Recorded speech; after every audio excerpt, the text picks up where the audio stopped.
Good evening. In a dramatic turn of events during the winter session of Parliament, TMC MP Mahua Moitra has been expelled from Lok Sabha. This decision followed a heated discussion on the report of the Ethics Committee, which investigated the cash for query allegations against her. Earlier today, Mahua Moitra, who was denied the opportunity to speak during the House discussion, read out her statement outside the Lok Sabha, accusing the Ethics Committee of breaking every rule. This committee and this report has broken every rule in the book. In essence, you're finding me guilty of breaching a code of ethics that does not exist. The committee is punishing me for engaging in a practice that is routine, accepted, and encouraged in the House.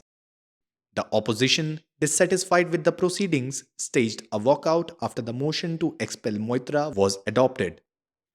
It is unacceptable, it is injustice, it is irreparable, and Mahua will win the case, win the battle next, and see the people will give the befitting reply to BJP. I believe so.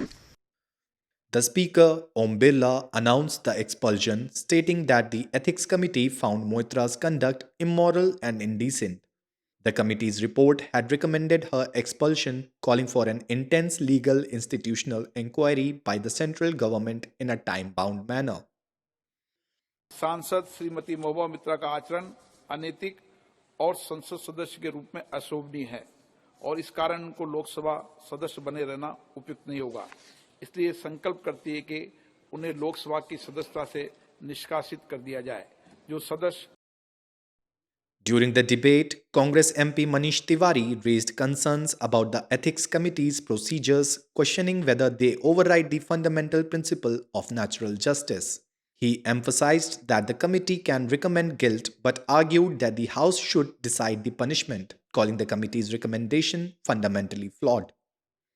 जो ethics committee है वो ये तो सिफारिश कर सकती है कि कोई व्यक्ति गुनाहगार है या बेगुनाह है, पर एथिक्स कमेटी ये सिफारिश नहीं कर सकती कि उसको दंड क्या दिया जाना चाहिए। As the controversy unfolded, leaders from both the Congress and TMC expressed concerns over the fairness of the investigation. With the Parliament adjourned until 11 December, it remains to be seen what happens next in this evolving situation. This is Ambuj Tripathi along with Rudra Makkad reporting for The Statesman.